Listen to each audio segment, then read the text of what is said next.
des choix publics constitue l'une des percées les plus décisives en sciences économiques depuis un demi-siècle.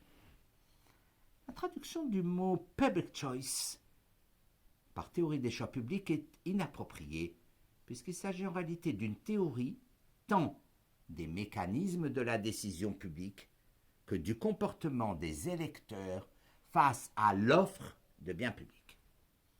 Arthur Seldon donne la définition suivante. Ce qui intéresse l'économiste du public choice, écrit-il, ce n'est pas de savoir s'il est meilleur que l'État produise telle quantité de défense nationale. Ce n'est pas de savoir si tel impôt est plus juste ou telle loi meilleure. Son objectif est de comprendre comment fonctionnent les processus de décision qui gouvernent la production et l'allocation des produits publics.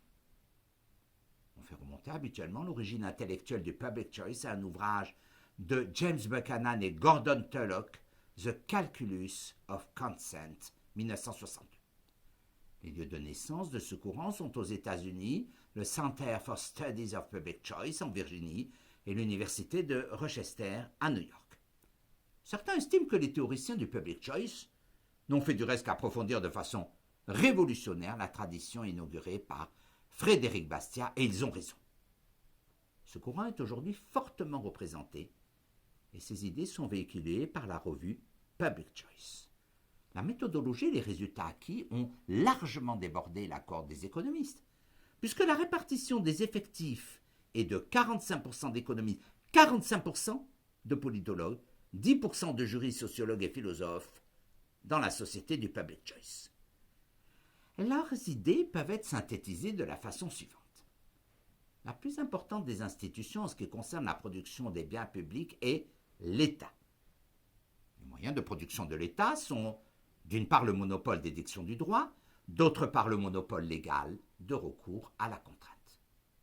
En démocratie, les pouvoirs publics n'étant que le mandataire des citoyens, se pose alors le problème du mode de décision, de la nature, de la qualité, de la quantité de biens publics qu'il faut produire. Cela nécessite une technique de révélation des préférences collectives.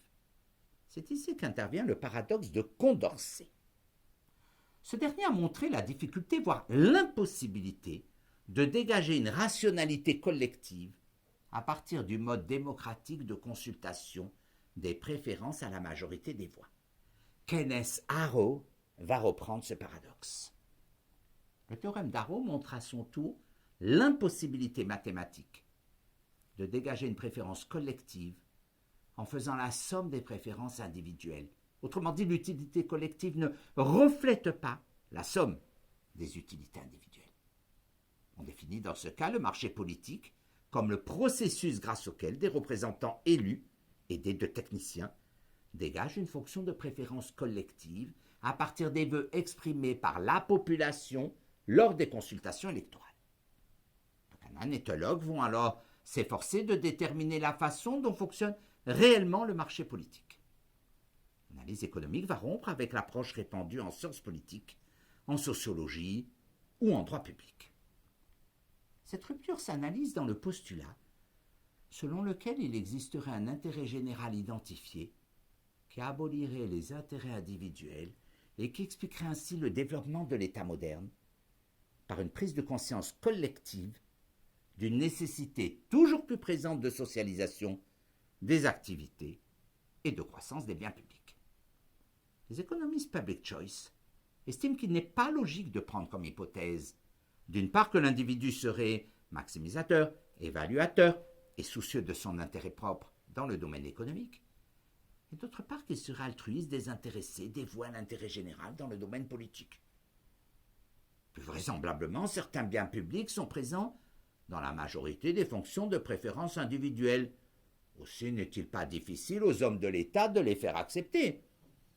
Ainsi, pour la plupart d'entre nous, la paix est évidemment préférée à la guerre. Cependant, d'autres biens publics sont plus discutables et discutés. Par exemple, l'étatisation entière de secteurs de l'économie comme la santé. S'agit-il d'un bien public ou d'un bien privé ? De l'éducation, du logement, de la protection sociale, des transports, de l'énergie, du crédit, de la monnaie.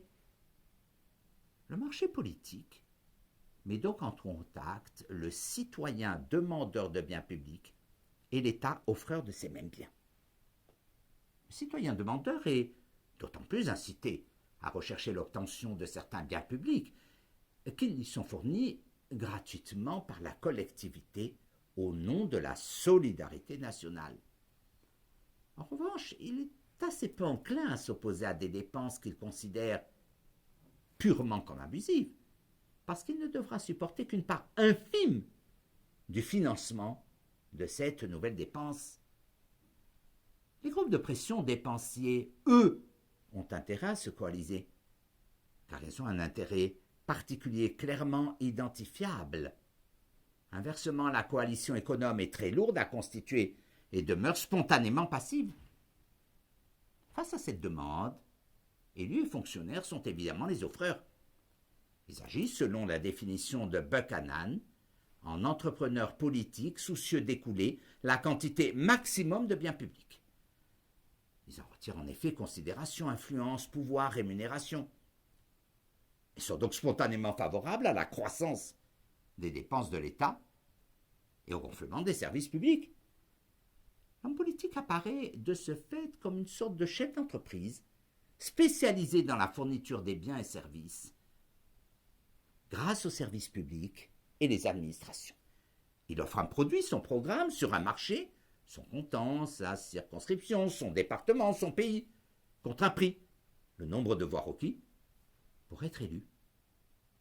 Il essaie ainsi de maximiser sa part de marché afin de durer le plus longtemps possible qu'il peut, en éliminant légalement la concurrence.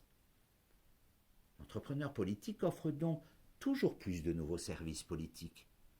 Élargissant sans cesse le domaine de l'État, il peut verser des allocations, des subventions, intervenir, réglementer au profit de telle ou telle profession. Il peut aussi créer des emplois publics ou sortir de la concurrence un secteur en le nationalisant. Nous possédons maintenant donc les fondements et les piliers sur lesquels s'appuie la théorie de la décision publique.